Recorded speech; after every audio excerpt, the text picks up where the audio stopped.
most gorditas fail before they even hit the pan. What I want to do for you today is show you what actually matters, plus some common mistakes that people often make when they are trying to cook delicious, homemade, real gorditas. I'm going to walk you through exactly how to make perfectly delicious gorditas on this episode of the Goldilocks Kitchen.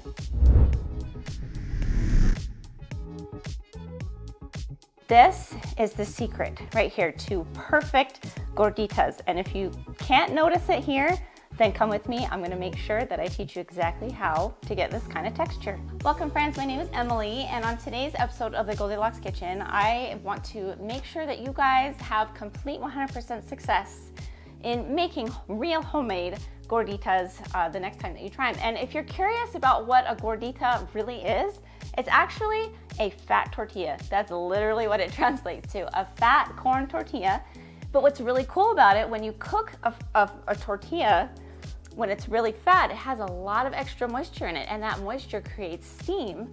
And so that fat tortilla actually puffs up hollow in the center, and you can pretty much stuff anything inside of there that you would normally put on top of a corn tortilla. So really the options are endless. Any kind of delicious Mexican, Tex-Mex, whatever you like to eat on your tortillas, you can stuff inside of a gordita. Now what makes them extra special is that they're really soft on the inside, and you get this delicious crunchy outside.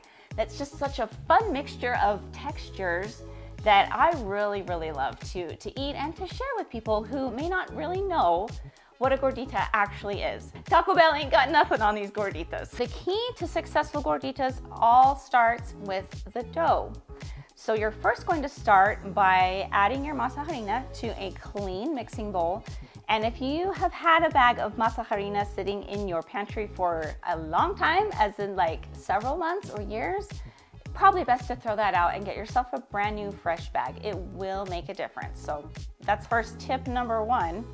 So once you add your masa harina to a clean bowl, what you're gonna do is just add water, warm water, little by little, and start to mix it in with your hands. And this is kind of fun. You get to kind of be a kid a little bit. Mix this in. So I like to use chicken broth in my gorditas. Totally optional, but I love the taste that brings to the dough. So as you're mixing it, the most important thing to look for is if it's still sticking to hands, then it's too wet. What you want is this dough to not stick to clean, dry hands. Also, when you pick some up and smush it, you don't want to see any cracks on the outside. That is your key to knowing that the dough is ready. If you squish it and there's cracks, then you need more water, okay? If you squish it and it's sticking to your hands, then it's got too much water and you need to add some more masa harina to it. So if you're wondering what measurements to start out with when you make this dough, check down below. There is a link in the description, and if you click that link, it'll take you right to my blog post where I have the recipe that I'm showing you here for gorditas. All right, so here's another tip. If you want this dough to be extra soft and pliable and easy to work with, make sure that you cover it and let it sit for about 45 minutes to an hour before you go ahead and make your gorditas. This will give the masa harina a chance to fully absorb that and soften with that moisture, that water or broth that you used to make it. And if you are enjoying the content of this video, if you would be so kind as to give it a like and subscribe down below, I would very much appreciate that. Thank you. So now that your dough is ready, you're going to set a large cast iron skillet or comal over your stove and set it to medium-high heat. Now we're going to actually press the gorditas. So I like to use anything heavy. You can use a pie plate to press these down, or you can use a tortilla press. If you happen to have one, that works too. You just have to be careful not to push down as hard as you usually do for a traditional tortilla. Remember, these are fat tortillas, and so you want them to be about 1/3 of an inch thick, something around there. Now you're going to place the gorditas onto either your hot cast iron skillet or your comal, and you're going to cook each side until spotty golden brown and dry. in a separate medium-sized skillet set over medium heat. Then you're going to add your vegetable oil or whatever frying oil of your choice to a depth of about maybe 1 inch to 1.5 inches. It doesn't need to be too deep. Now here's another trick. If you take like a large spoon, like a wooden spoon, and you stick the handle of it down into the oil, if it bubbles really vigorously, then you know your oil is hot enough. If you happen to not have a kitchen thermometer, that's a really easy way to know when your oil is ready. Now you should have a kitchen thermometer. I can't stress this enough. It is so essential. One of the most essential kitchen gadgets that you can have is a kitchen thermometer. And I love my Thermopop. This has been absolutely reliable. I've had it for years. And I love this brand. So if you're interested in getting one of these, I will also leave a link to it down below. You will not regret it. If you've been waiting for a kitchen thermometer, you don't have one, now's the time to get one. Now, when that oil reaches 350 degrees, then you're going to place those toasted spotty brown Gorditas gently down into the hot oil. And you're gonna fry them for about 1 minute or 2 on each side. This is kind of where you have to just watch them really carefully.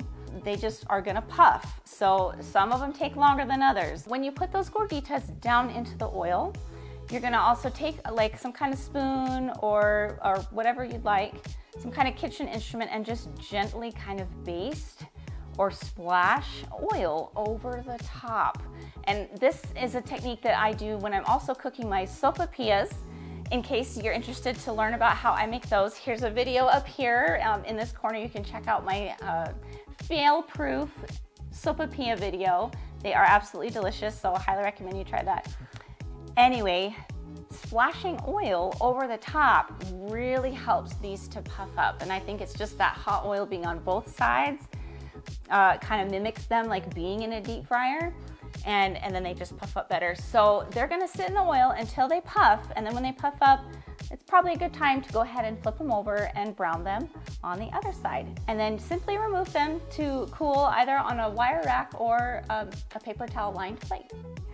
Now for the most fun part. So once you're finished cooking your Gorditas, you're gonna grab a little knife and you're going to just slice through the edge, maybe like 2/3 of the way down to the center, and it'll just open up. It's amazing, just like a little pocket.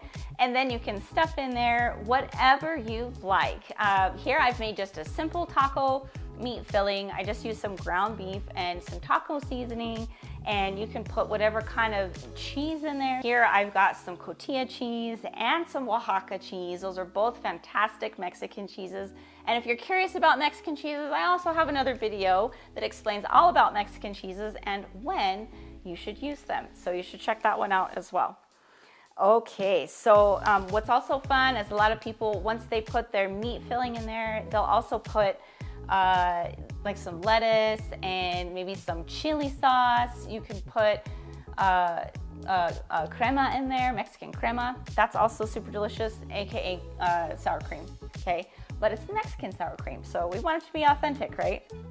Once you have all these cooked up, it is gonna be so tempting to just wanna tear into these and eat them all yourselves. Make sure you have your family and friends around so that they can share in all the delicious Gorditas that you just made for them. And if you want one more helpful video, now that you know how to make Gorditas, you have to learn how to make the real red, authentic chili sauce to eat with them. And there's a video for that right up here in the corner. Thanks so much for watching. Enjoy your Gorditas. Up, there you go.